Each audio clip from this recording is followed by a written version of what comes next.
doing what I do, I believe, saved my life.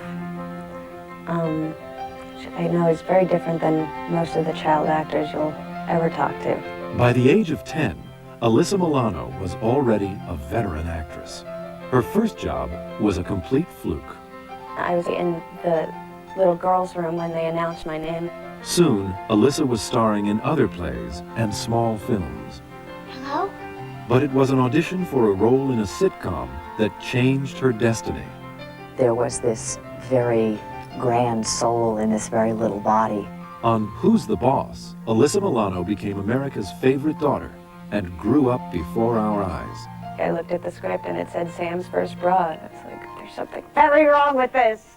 The series made her a teen sensation around the world and helped launch an unexpected singing career. But when the series ended, it seemed as though Alyssa's career was finished as well. The image of her was so ingrained in the public consciousness as Tony Danza's little girl. I basically couldn't even get meetings when that show ended. Seemingly destined to follow in the footsteps of other faded child stars, Alyssa Milano gambled on a new, provocative image. I think it was time for her to be a little bit more scandalous, a little more dangerous. The decision helped undo her little girl legacy, but also had unexpected long-term consequences. These people are making money off of my nude body. In the next hour, you'll meet the resilient performer who not only avoided the pitfalls of early stardom, but reinvented herself and renewed her career.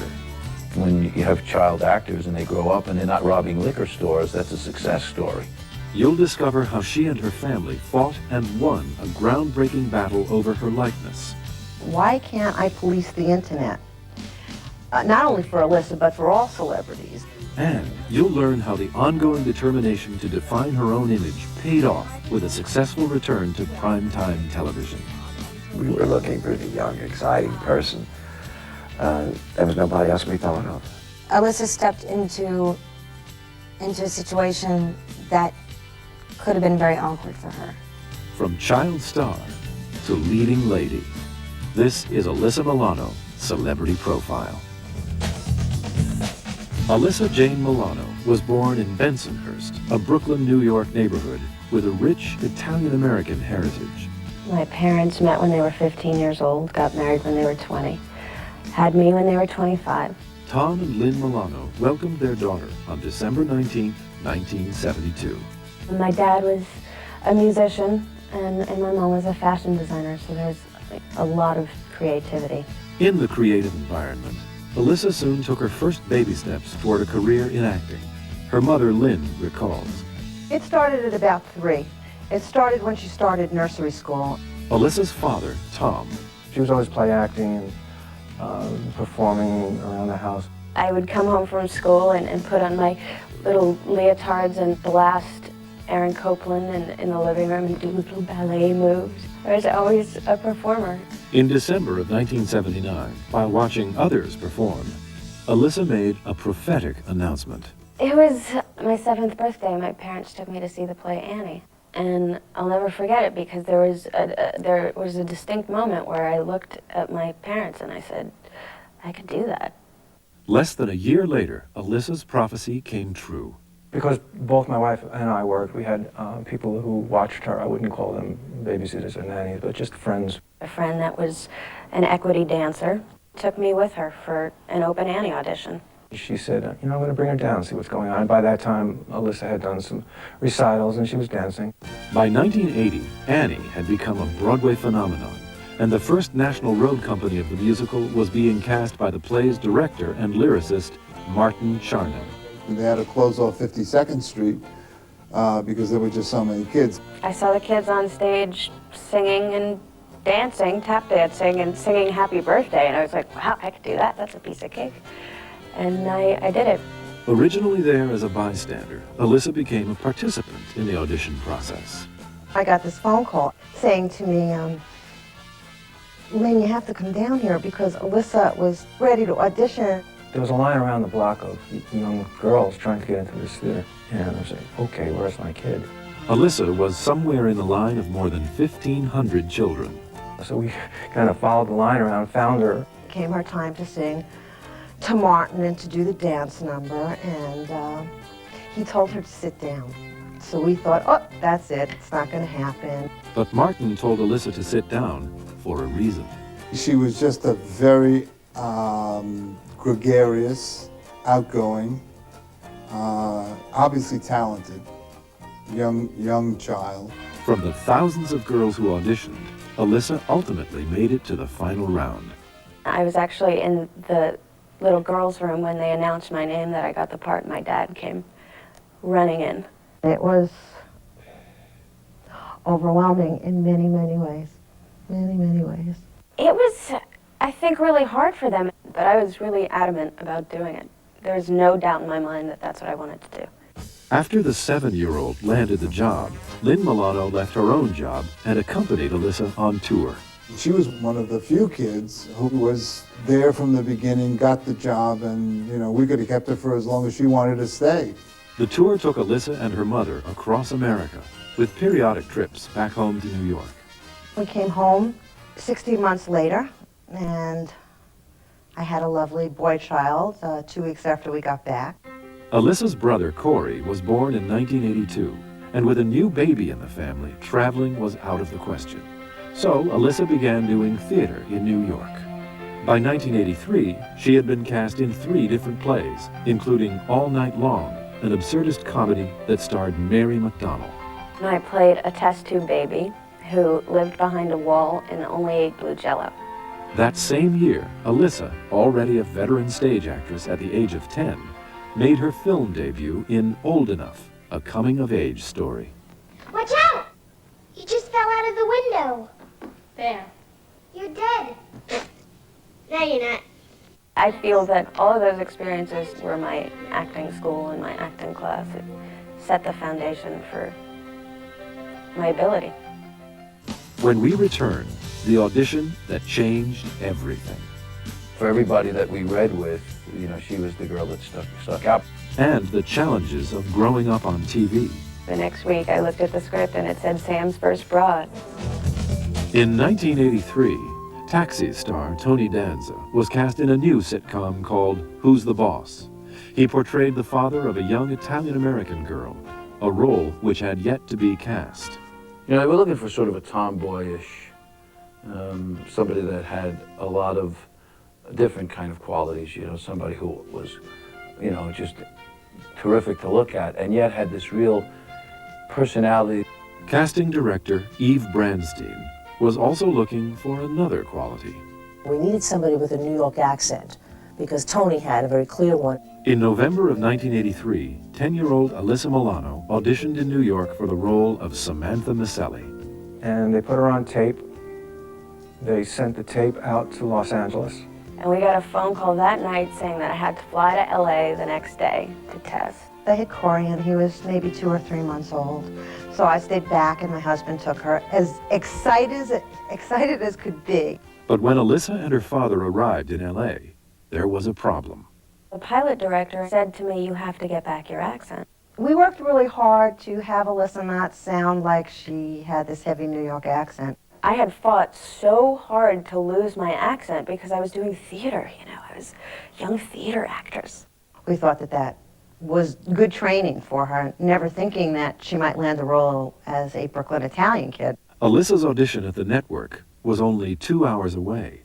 So I called my mom. I said, well, just think about how we all speak in this family, and it's going to be okay. And I just listened to her voice and, sort of talked back. After brushing up her dialect, Alyssa went to ABC. I had been on stage in front of hundreds of people, but that place freaked me out. The ceilings were really high and had these couches that you just sunk into, and my feet didn't touch the floor, and there were 30 men in suits and the cute guy from Taxi, and because that's who he was to me. For everybody that we read with, she was the girl that stuck out, but there was no contest. I got a lot of laughs, which, made me spark up a lot. There's something very special about Alyssa the minute you saw her, and she nailed it. Who's the Boss also starred Katherine Hellman, Danny Pintoro, and Judith Light, who recognized Alyssa's unique spirit. There was this very grand soul in this very little body, and it came right through the eyes. This quality in Alyssa proved to be of great benefit to Who's the Boss director, Asad Khalada. There was a kind of maturity that she had, and that she had emotional reserves and an intelligence, so that it was more than just looking beautiful or looking cute or playing a television kid. At the onset of the series, Alyssa and her father lived in Los Angeles, while her mother and brother remained in New York. I spent the first year with my dad, which was incredible because I had, had that time alone with my mom when I did Annie, for a year and a half, and now it was just me and my dad, and I would try to cook for him. I was 11 years old. She tried to cook. But it would just be horrible, and he would sit there, and I couldn't even eat it, and he would sit there and eat the whole thing for me. Who's the Boss was a show about strangers who ultimately become a family. The formula worked both on screen and off. I think that's why the show was successful to a degree. It was as though we had known each other for lifetimes. We were all a family, and the more family we were, the more that came across the TV set. In Annie, Alyssa had played an orphan. In Who's the Boss, she was anything but. I certainly looked on her as my own, and it was easy to do that. I don't have any children, and the way I look back on that period of time, where a little bit she let me in on what it was like to be a mother. Katherine Hellman, who portrayed Judith's mother, responded in a similar manner. Katherine gave me the first ring her husband ever gave to her and said that because she never had a daughter, she wanted me to have it. Who's the Boss began airing in September of 1984 and was an immediate hit, due in part to the popularity of Alyssa's character, Samantha. But at the time, the 11-year-old wasn't fully aware of the magnitude of her achievement. I think that I was so young that adjustment period didn't even happen. It wasn't until I was 15 that I realized that I was on a television show. Though her new status as a TV star didn't affect her, Alyssa did have to deal with the inherent problem of being a child actress. I was growing up in front of all of America.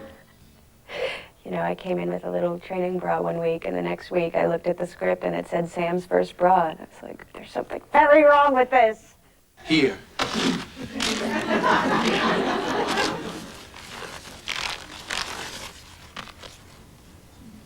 Oh. I knew it. I knew she didn't want one of those. I knew it. Well, no, I wanted one like Marcy's with a little pink bow in the middle. You wanted the pink bow? Why? Because everyone's going to see it. Hey, who's gonna see it? Everyone. All the girls at gym class and at the slumber parties. Oh. Dad, you just don't understand. You have to have the little pink bow.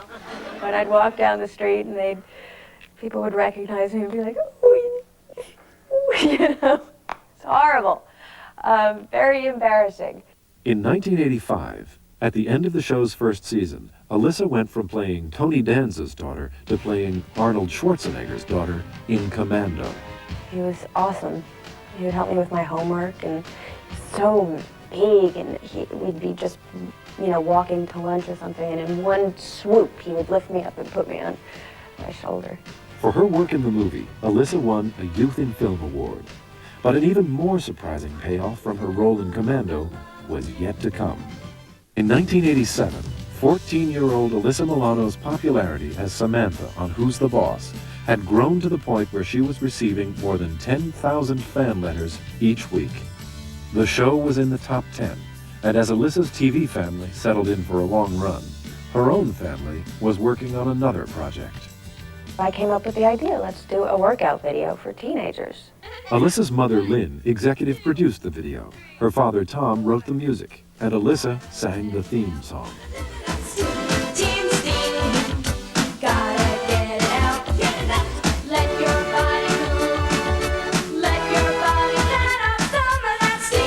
A year later, Alyssa was singing more than just theme songs when a project she had worked on years earlier helped her land a multi-album recording contract. The singing career started from Commando being shown on television in Japan. The fan magazines in Japan had gotten a lot of fan mail about me, and I said in an interview that I had done the play Annie.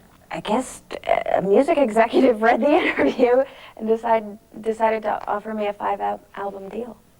Alyssa cut her first 2 albums in 1988. Again, it was a family affair. My father had produced and wrote a lot of songs for my album. Her mother, Lynn, was a designer on the project, and Alyssa's brother, Corey, co-starred in the first video from the album.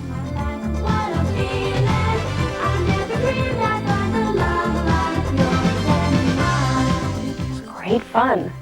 Totally separate career. I was 15 at the time. I was definitely aware of what was going on then, and it was crazy. To promote the albums, the Milano family traveled to Asia.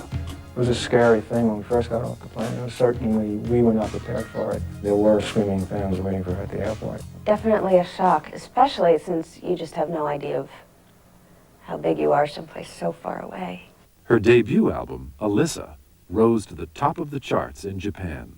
My album was in the #2 position for, I guess, 2 weeks on the Billboard chart under Madonna. I think it might have been under the Rolling Stones, too. I think it might have been 3rd. Rolling Stones and Madonna and Alyssa Milano. It was great fun. Along with her music and her work on Who's the Boss, Alyssa found time to star in Dance Till Dawn and Crash Course, both of which co-starred Brian Bloom. Crash Course, that's the one we met on. That was about going to driving school.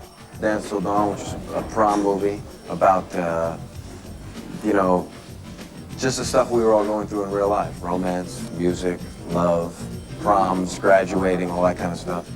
Alyssa's popularity was soaring, and in September of 1988, she got the opportunity to interact directly with her fans when Big Bopper magazine asked the 15-year-old to write an advice column. Alyssa's brother, Corey, recalls. I used to see her in that, and then it kind of clicked. Wow, my sister, not all sisters are in this magazine. That's when I figured it out, that I have a special sister. But Corey didn't let Alyssa's fame get the best of her.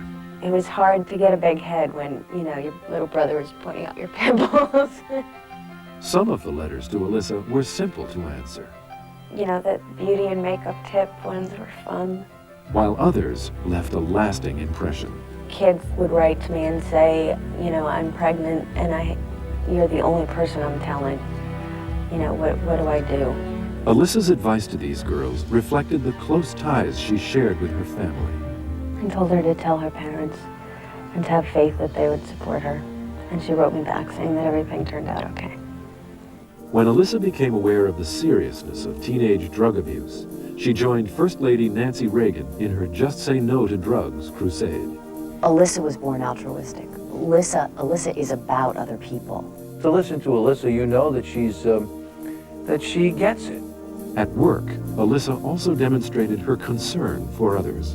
On the set, people would come who were in wheelchairs, or, you know, little kids would come, or Make-A-Wish would come to the set, and it was always Alyssa who was connecting. Alyssa made a very special connection with a young AIDS patient. I remember Ryan White, who was so completely and utterly smitten with her. I will love Alyssa for the way she related to Ryan forever. She was just amazing. Although Alyssa found fulfillment in helping others, in 1989, she faced a difficult problem of her own. We are who we are because we ride our bikes and go to the playground and get in scrapes and whatever. And you don't do that when you're a child actor. You got to work. I was surrounded by adults and had no friends my own age. I think that can, in the end, have an adverse effect on you because you look back and you go, gee, what happened to my childhood? An issue came up about her education, about whether to go to school or whether to have a tutor on the set. When a kid is going to high school and they're in this normal situation, they're exposed to all this. And in order to be exposed to a more normal situation, Alyssa decided not to be tutored on the set. I actually went to a regular school my junior year of high school when I was 17. But the transition was not an easy one. It's hard because you're used to this kind of life that you lead, and then you go to this other thing, and then there's high school where you're with your peers, but your peers are not your peers because you're on TV. Of course, I realized once I got there that it wasn't all it was, cracked up to be. We talked about her not liking school and not wanting to study all the time, and we talked about how important school was. It was hard for me because the first, couple of months that I was there, nobody talked to me. It was a weird, I felt even more alienated than I did in my own little cocoon. And then this girl showed up to school, and she had a bandage on her nose. And I said to myself, I bet she'll talk to me. And she's still one of my best friends. When Celebrity Profile returns, the harsh reality of life after Who's the Boss? I basically couldn't even get meetings when that show ended. And the story of Alyssa's fateful engagement to Scott Wolf. I loved him as much as I could possibly love someone at that time. In 1989, 17-year-old Alyssa Milano was a television star in America, a pop star in Japan, and in yet another unexpected turn in her career, Alyssa became the inspiration for an animated feature. When Disney animators were looking for a model for the title character in their new film, The Little Mermaid, they turned to Alyssa. They called for pictures, and after it was done, they told me that they had used my face to sort of model her after. Also in 1989, Who's the Boss began its 6th season. Through the years, Alyssa, who started out as a spunky tomboy, had grown into a beautiful young woman, and her fans were no longer just teenagers. I'd go into a store or something, and a guy would say to me, hey, I really like your daughter. And he's like 40, and I go, hey, you wise guy, I'll murder you. In 1990, at the beginning of the 7th season of the series, Alyssa announced that it would be her last. It wasn't a power play, it wasn't a power trip, it was really her honest-to-God feeling that she wanted to break out. It wasn't a reflection of the show or the people. I'd wanted to go to college for a lot of reasons. I'd been working already for 11 years, and I wanted to sort of build a foundation for myself that was outside of the career and just see what it felt to be out on my own on a campus with, kids that had a normal childhood. But Alyssa was still under contract with Who's the Boss. Unfortunately, they wouldn't let me out of my contract, so that's why my decision to stay with the show happened. Though she did not attend college, in December of 1991, Alyssa did branch out in another way. I actually produced one play. It was Butterflies Are Free at the Court Theater. Alyssa also starred in the play about a young woman who befriends a blind man. I want you to meet Ralph Austin. I told you all about him. He's a friend of mine. Ralph? Ralph? It was important for me to do it because even though I don't do theater now, it will always be my first love. In February of 1992, Samantha Micelli, the character that America had watched grow up, got married. Oh, can you believe our little girl?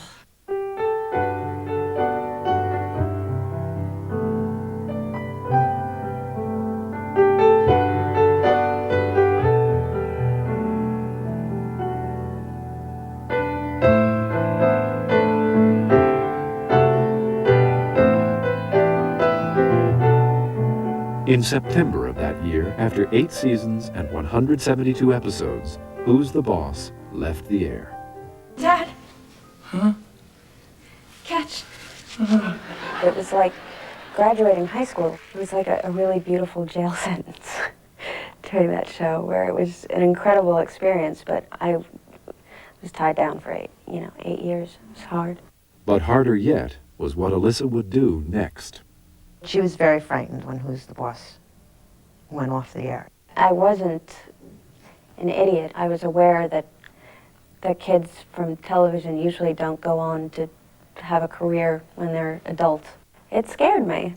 It was a very obvious thing because you heard about it in the press constantly, how, child actors gone wrong. Sometimes in Hollywood, when you have child actors and they grow up and they're not robbing liquor stores, that's a success story. I wasn't a dysfunctional child actor. I was lucky enough to have the family that I had. She's super close with her family. I've had many a Sunday Italian pasta, dinner at their place. But her family support didn't calm Alyssa's fears. I had my head on straight, but I was more afraid that no one would give me the opportunity again to do what I loved, because I basically couldn't even get meetings when that show ended. I was scared. I didn't know if I'd ever work again, really. Alyssa briefly reconsidered college, but ultimately chose to forge ahead with her career, which wasn't easy, as her manager, Joan Hyler, explains. The image of her was so ingrained in the public consciousness as Tony Danza's little girl. Alyssa realized it was time for a dramatic change.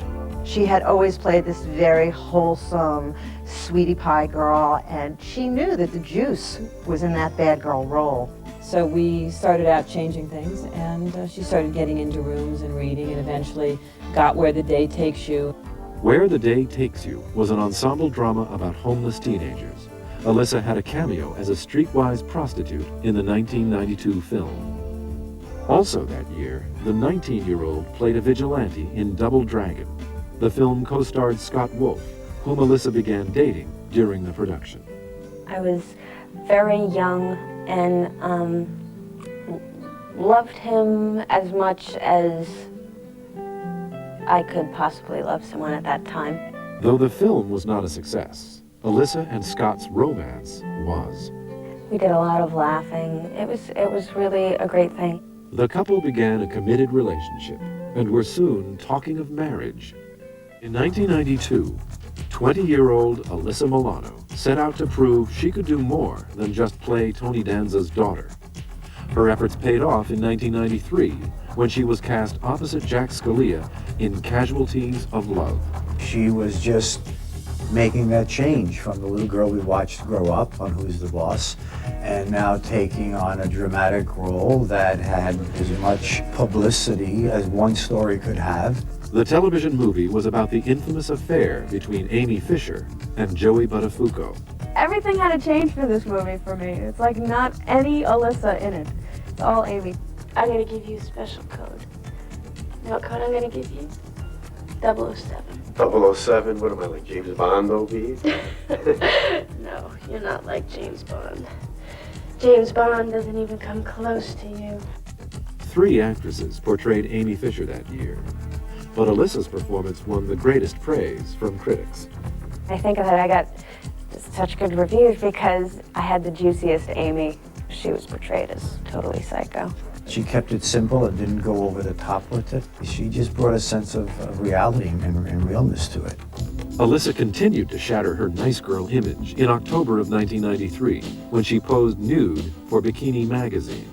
You know, it seemed like it was a big planned thing to break that image, but it wasn't really about that. It was having faith in a photographer and knowing that they'd be beautiful pictures and seeing if nudity was something that I could actually do. She looked at them as art, and I wanted to support her through that. I think it's nice that she felt comfortable, felt confident. I think it was time for her to be a little bit more scandalous, a little more dangerous, and she was coming into her own as a young lady. In the fall of that year, the 21-year-old actress became engaged to boyfriend Scott Wolf. He got along great with my family. Alyssa was dedicated to her family, and that aspect of her relationship with Scott was very important to her. But ultimately, Scott did not become a family member. He decided very close to the date of the wedding that it didn't feel right to him. In the summer of 1994, Alyssa and Scott split up. The night we broke up, I drove to my mom's house, and they weren't home yet. I sat on and I hadn't cried yet. I sat on the couch, and my mom came in, and I looked at her and instantly started crying. I think more than anything, the thing that hurt me was that he was so close to my family and just never spoke to them again. After the breakup, Alyssa focused on her career, but found she still had to overcome Hollywood's old perceptions of her. Eager to keep acting, Alyssa began taking any part she could get. It was really important to me to continue to work. The things that came to me were so far and few between that yeah, I did everything I was offered. One of the films that Alyssa did during that time was the straight-to-video release, Embrace of the Vampire. Believe me, if it was Embrace of the Vampire or, you know, Beetlejuice, I would have taken Beetlejuice. The movie's erotic undertones and Alyssa's nude scenes later came back to haunt her when images from the film ended up on the internet. I had no idea that years later the pictures would be roaming around for my, you know, brother to see. In 1995, while away at school, Corey Milano, Alyssa's then 12-year-old brother, made a shocking discovery. He gets online, he decides to look up Alyssa Milano, and up comes these links. She was always that good girl. So we had gotten through a lot of years without having to deal with the negative part of the media. I was not this educated about it when Corey called. I was not this cool. I was basically hysterical, and said, you know, oh my God, how can I control something like this?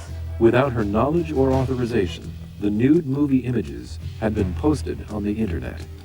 People were downloading still frames to, you know, their websites and getting a lot of traffic on them for my body, which, of course, I never saw coming. Following the discovery, Alyssa and her mother decided to become internet activists. This idea was conceived in my mom's brilliant mind to start a company called Cybertrackers. I said, I have this idea. I have this idea about why can't I police the internet? Not only for Alyssa, but for all celebrities, and to protect their image. I just was interviewed recently where somebody told me there's pictures of me, nude pictures of me, and the thing is, I never took any nude pictures. These people are making money off of my nude body. You know, things that I've done that have been very specific for a very specific reason and now is not specific at all. So what we've done is, what she has done is, you know, sent cease and desist letters, and whoever didn't take the pictures off, we sued, and we've won every case. That includes a December 1998 case in which a federal judge awarded the Milanos a $230,000 judgment and barred the owners of a nude website from posting more naked photos of Alyssa. The money that we have won from the cases, we're starting a search engine called safesearching.com. So it's a friendly place to find out about celebrities, where you won't type in my name and get, you know, 3 sites that are nice and 50 sites that are dirty. The internet battle hasn't changed Alyssa's feelings about her past roles, but it has made her think twice about future parts. I'm actually proud of my work in Embrace of the Vampire, and I'm proud of my work in Poison Ivy too. And are they great movies? No, but I never thought they would be great movies. I did what I did to continue working and to feel like a productive, creative human being. I don't know if I'll ever do nudity again because of all of this, but I don't regret doing what I've done. When Celebrity Profile returns, Alyssa Milano has a fearful encounter with Mark Wahlberg. She was like, you gotta hit me harder, you gotta hit me harder, you know. And later, a Hollywood star maker helps Alyssa rejuvenate her career. That was it. That has never happened to me. Never. Ron Howard and Brian Grazer's Fear. Alyssa starred as a woman whose friend falls for a psychotic man, played by Mark Wahlberg. Alyssa was cast after impressing director James Foley with an explosive audition. Mark Wahlberg was supposed to push me against the wall and then grab my face. And he went to grab my face, and his ring got caught on my shirt and lifted up my shirt by accident. I went berserk on Mark, and I pushed him off, and I was like, get off me! The violence in the film was at times extreme, and during filming, Alyssa and Mark maintained their commitment to the level of brutality required for the movie. She was like, you gotta hit me harder, you gotta hit me harder, you know. And I mean, you know, it's acting, but you know, it's still gotta look real. The film's violent themes permeated the production, as Fear co-star Reese Witherspoon explains. It took a lot of determination, and I think it took a lot of camaraderie on the set to really get through it together. Alyssa used humor to alleviate the stress. Alyssa's so funny, and she was great on the set, and just helped to lift everybody's spirits. In 1997, Alyssa executive produced and starred in Below Utopia. The suspense thriller co-starred Ice-T, who was impressed by the first-time producer's style. She gets in there, knocks her work out, and you know, it's no, like I say, big fanfare and hoopla that goes along with it. And that's what's important in this business. In April of 1997, Alyssa returned to series television for the first time since leaving Who's the Boss. Her new boss was producer Aaron Spelling. When we were looking for somebody for Melrose Place, to bring in a young, exciting person, there was nobody else we thought of. So what kind of advertising do you like? I know what I don't like. That billboard on Wilshire with the busty bimbo shilling the thin-set diet plan. No normal woman's ever going to respond to a cheesy ad like that. That was my ad campaign.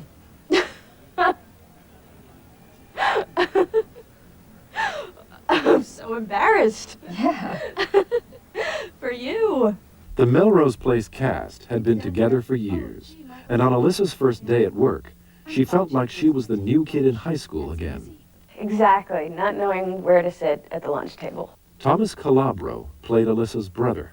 When you walk into a family like we've got there, including the crew, the cast, and everybody, we're pretty tight. It's sort of a scary show to go into because you sit and you think, okay, all of these beautiful people, there's no way that this could be a pleasant set. But it was great. It was absolutely great. It took her maybe the second time the set, she felt like she'd been in high school for 4 years already. Alyssa had only committed to do the series for a year, and when she left, Aaron Spelling didn't forget her. The great thing about Mr. Spelling is that once you're part of his family, you're part of his family forever. She was busy when we did the pilot for Charm, so we had another young lady who did the pilot, and then she had to leave the show because of personal reasons. I was working on Fantasy Island. I was in Hawaii, and I checked my messages on my home machine from the hotel, and there was a message from Mr. Spelling. I explained what happened. I said, gosh, I'd love you to join us. I think you'll have fun with the show. It's different than anything you have ever done or I've ever done, if we can have fun with it together. And she said, okay. And we didn't discuss money or anything. We turned over the business people, but that was it. That has never happened to me. Never. Charmed co-stars Holly Marie Combs. She had like 3 days to get to the set. So her first day, she was very nervous. Her stomach was all upset. She had butterflies. Shannen Doherty also stars in the series about 3 sisters who are witches. Alyssa stepped into a situation that could have been very awkward for her. And being on the show, replacing somebody else, not knowing how everybody feels about her. And I know that she was really nervous about that, but she came on and she was sweet and endearing. Even if you don't want to believe me, just once can't you trust me? Phoebe, I do not have special powers. Now where is the cream?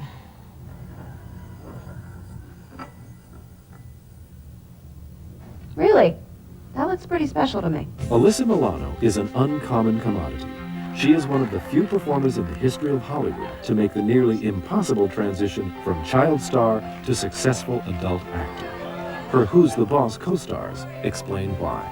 The bottom line is there must be somebody a family that supports you and gives you good direction and morals. The closeness of the family has supported her in a way to make her as confident as she is. Alyssa's professional family ties also kept her on track. With Italians anyway, you know, if you keep the family in the business, usually things run a lot more smoothly and there's a lot more trust and all that good stuff besides the love that goes with it. Alyssa's mother has been part of her management team since the beginning. She has influenced my career probably more than anyone that has ever been involved with my career because it's just about support. Alyssa's father has also played an important role. The great thing about my relationship with my dad is that he's my daddy, you know. On New Year's Day of 1999, the Milanos welcomed a new member to their family when Alyssa married singer-guitarist Sinjin Tate of Remy Zero. The couple married in Rosewood, Louisiana, and guests included Alyssa's own family, as well as her TV sisters. That's how I see Alyssa, as having a family and having that stable environment. She's got this overpowering spirit, and she knows exactly what she wants and where she's going and how to get there. Through the years, Alyssa's path to success has not been easy. I did not give up. Doing what I do, I believe, saved my life. I know it's very different than most of the child actors you'll ever talk to. It's given me my purpose. When I think of Alyssa, everything comes back to this same, this final thing, that she turned out good. I mean, and that's an incredible thing to do.